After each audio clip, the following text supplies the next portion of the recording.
Kilichotokea kwenye Super Bowl mwaka 2026 hakijawahi kutokea kabla. Bad Bunny imeandika historia mpya.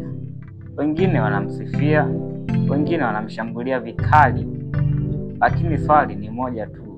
Je, hiyo ndiyo halftime show kali zaidi kuwahi kutokea? Endelea kuwa nasi. Habari za wakati huu ndugu mtazamaji, popote ulipo, karibu katika kituo chako cha pendwa, na hii ni Dicky Studio TV, mahali ambapo tunahakikisha tunakupa habari moto moto. Pia nikukumbushe tu mtazamaji wetu, usisahau kusubscribe channel yetu ili uwe wa kwanza kupata habari za ukweli na za uhakika. Na hii ni undani wa habari.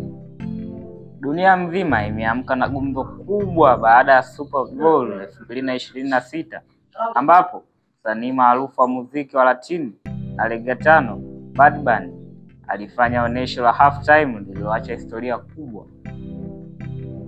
Super Bowl ni moja ya matukio makubwa zaidi duniani, yakifuatiliwa na mamilioni ya watu kila mwaka.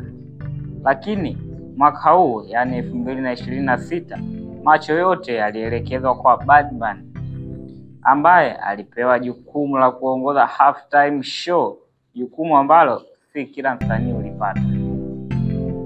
Bad Bunny aliingia uwanjani kwa kujiamini, akionyesha mchanganyiko wa muziki, utamaduni wa Kilatino na ujumbe mzito wa kijamii.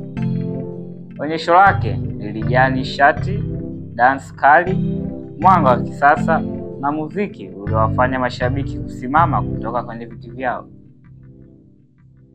Pia kilichowashangaza wengi ni kwamba sehemu kubwa ya onyesho lililofanyika kwa lugha ya Kihispania, jambo lililoibua mjadala mkubwa mitandaoni. Wapo waliosifia onyesho hilo kama hatua kubwa ya kutambua tamaduni za Kilatino duniani, huku wengine wakisema halikuwalenga mashabiki wote wa Super Bowl. Mitandao ya kijamii ililipuka mara moja. Hashtag zinazomhusu Bad Bunny na Super Bowl zilitrendi kwa saa nyingi sana. Wengine waliita show hiyo kuwa ndiyo ya kihistoria zaidi kuwahi kutokea, ya kipekee na yenye ujumbe, huku wengine wakidai haikuwa kwenye viwango walivyotarajia. Licha ya tofauti za maoni za mashabiki hao, jambo moja liko wazi ambalo ni Bad Bunny aliweza kufanya dunia izungumze.